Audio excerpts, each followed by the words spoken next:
pardon.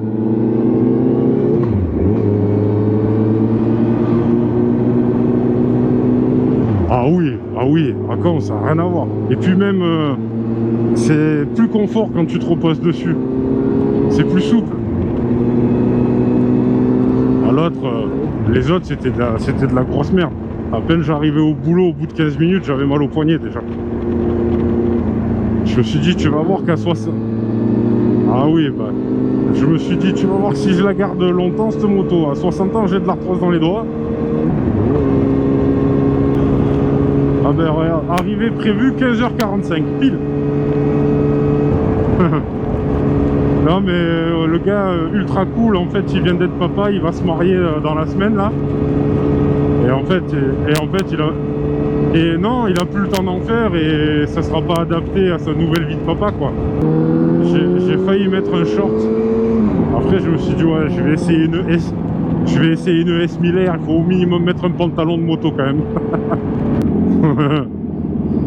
Ah ouais, mais la moto c'est un délire. Hein. Ouais, du coup, si je pars sur la S 1000R, je sais pas si je garde la FZ8, tu vois. Parce que bon, après je me dis, je pense que c'est plus rentable de garder la FZ8 parce que la S1000R, si tu l'entretiens chez BM, tu te fais éclater. Bah, c'est pour ça que je veux garder la FZ8 pour les trajets du quotidien, boulot, petite course. Il y a le top case quand tu dois faire un road trip et tout, pourquoi pas. Et vraiment garder la S1000R pour les arsouilles ou voire même s'il y a moyen un jour tenter de faire un peu de circuit, tu vois. Même si ça me tente pas dans l'absolu, mais bon, si je me dis que si j'ai une moto qui est pas ridicule et qui est faite pour ça, autant essayer quoi.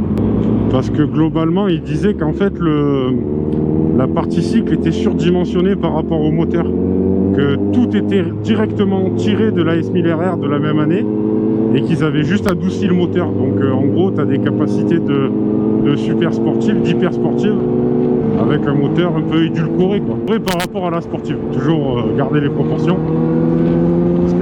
Parce qu'à mon avis, comparé à la SZ8, ça va être le jour et la nuit.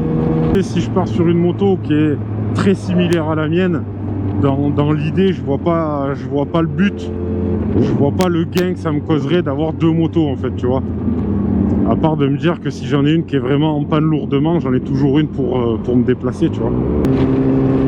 Alors après, peu importe, l'essentiel c'est qu'on arrive au bon endroit. Waouh, ça a pas l'air d'être ici. Il m'a dit qu'il laisserait une poubelle jaune.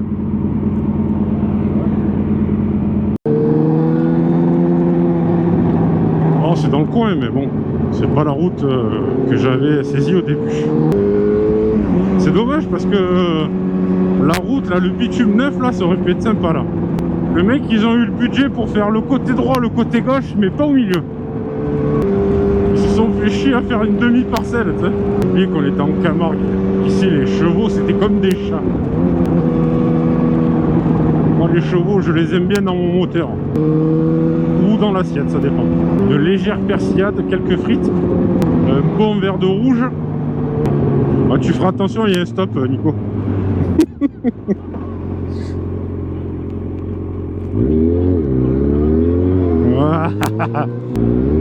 Wow, ça c'est joli ça. Ça c'est mignon tout plein.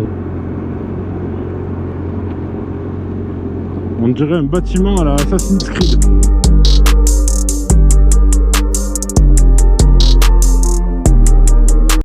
On est sur un S1000R. Magnifique. Incroyable. On va aller essayer ça.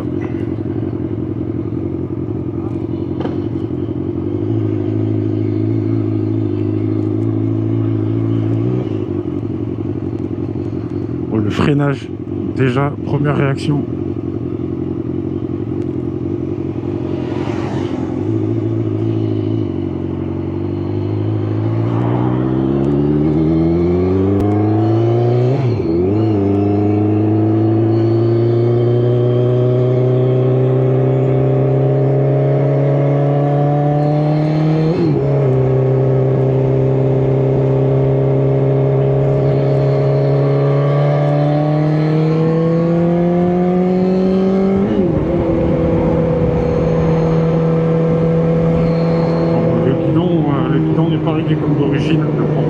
baissé un peu parce qu'il avait le petit gabarit. Donc il a ramené un peu vers lui.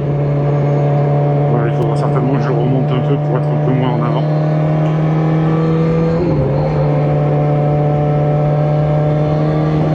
Putain, c'est très agile.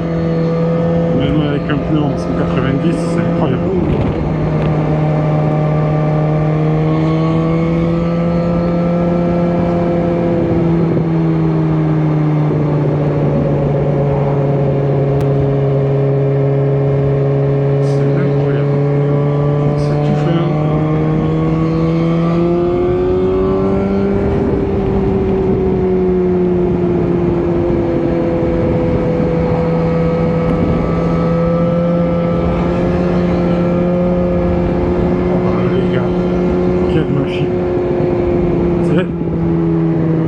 Tu te dis que t'as pas besoin de faire 400 bornes avec quelque chose pour comprendre comment ça roule. C'est tout fluide. Alors, on m'avait dit qu'il est shifter, mais je crois que c'est que le shifter up.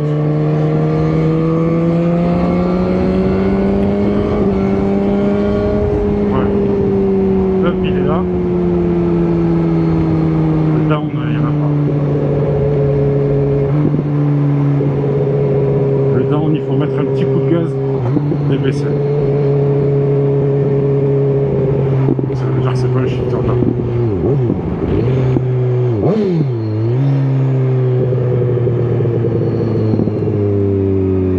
Pour une sonorité d'origine, c'est vraiment pas mal. Bon.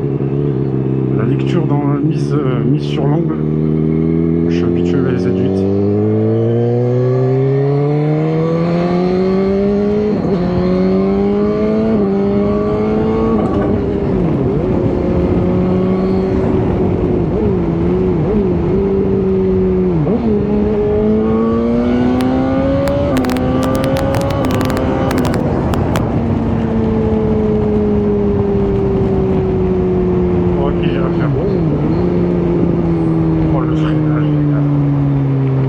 Ça va, freinage arrière ça va.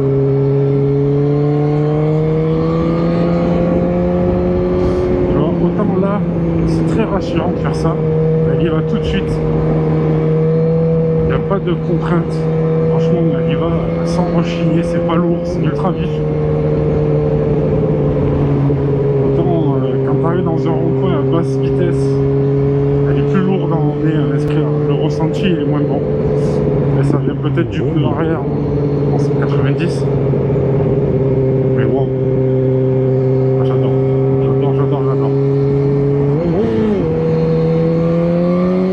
Ouais, il y a tout le monde de suite. On nous dit oui, les 1000.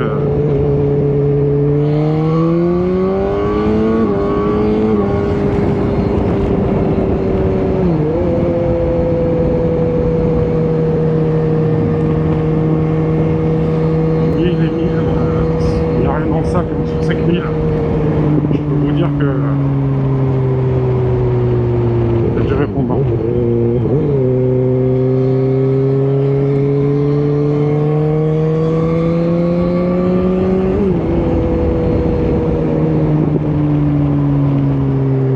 C'est stable, ça bouge pas, il y a l'amortisseur de direction, l'embrayage et tout. Je ne rien à dire. Quelle machine. Regardez-moi cette beauté. Ami Brogazien, je fais cette petite voix off au montage. Je me suis aperçu que tout n'était pas parfaitement audible. Donc en fait, pourquoi j'ai essayé cette moto? Tout simplement parce que je comptais l'acheter. J'ai vendu la M3 pour soit en complément, soit pour remplacer la FZ8, histoire d'avoir une moto plaisir et une moto quotidien, on va dire. Donc j'ai bien vendu la M3. Malheureusement, j'ai acheté une voiture qui est en panne. Donc ça fait un mois maintenant, à l'heure du montage, que j'ai cette nouvelle voiture. Et malheureusement, je ne peux toujours pas l'utiliser. Donc là, toujours pas en position de m'en servir. Donc ce qui fait que j'ai annulé l'achat de cette moto. Donc déjà, pour commencer, je tiens à remercier le propriétaire grandement. On a été reçus comme des chefs. Très aimables, très gentils, super, une super belle rencontre. Donc voilà, ça place un peu le contexte, on va dire. Ensuite, pour ce qui est de la moto, dans la vidéo, premier point qui m'a surpris, c'est le freinage. incroyable. Enfin, j'ai jamais essayé quelque chose de comparable. Alors après, j'ai pas essayé des machines de fou non plus, mais voilà, c'était au-dessus du lot, clairement au-dessus du lot. À peine on pense à s'arrêter que la moto s'arrête. Il y a pas de négociation. J'ai fait un petit essai aussi parce que la moto sortait d'entretien avec des pneus neufs, etc. Et le but, c'était de me faire une idée de ce que je pouvais potentiellement acheter. Là aussi, même en l'essayant, en ayant l'objectif de l'acheter, je me suis dit que j'ai gardé à l'esprit que si je l'achetais pas, ça servait à rien d'aller faire un tour de 50 km et utiliser une moto qui était vouée à être vendue. Enfin voilà, je voulais pas abuser de la gentillesse du propriétaire. Donc j'ai fait un petit tour, juste voilà, savoir ce que je pouvais potentiellement acheter, comprendre un peu la moto. La vivacité du châssis, l'agilité de la moto, voilà, même comme je disais, même avec un pneu en 199, la moto elle y va, elle réfléchit pas.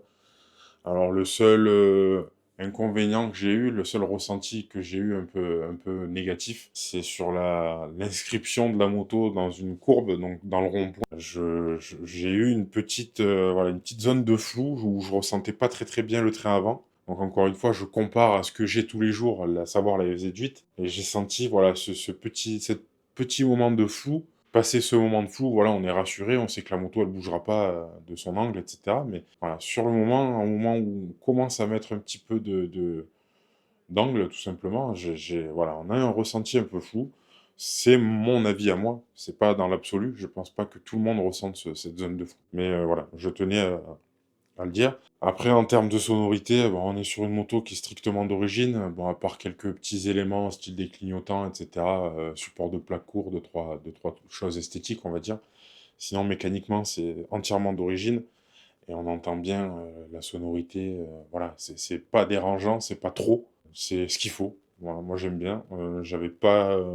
dans le projet achat, j'avais pas l'objectif de changer de ligne ou de silencieux. Pour moi, c'était largement suffisant. On réveille pas les voisins tôt le matin, on les réveille pas tard le soir, et on se fait entendre comme il faut. La preuve en est, c'est que j'étais sur les réglages micro de la FZ8 et à mi-poignée de la S1000, on entendait clairement le micro saturé. Donc c'est que voilà, c'est que c'est largement suffisant. Donc pour faire une petite synthèse rapide, parce que l'essai n'était pas long, franchement, si vous avez l'occasion de vous permettre, si vous pouvez vous permettre d'acheter ce genre de machine, putain, bien sûr, voilà, faut continuer de comparer avec d'autres machines équivalentes, mais pour moi, c'est une très bonne synthèse. C'est vraiment un bon produit. Là, cet exemplaire-là est entretenu chez BMW et avait un carnet d'entretien, tout un historique à disposition, donc c'est un plus.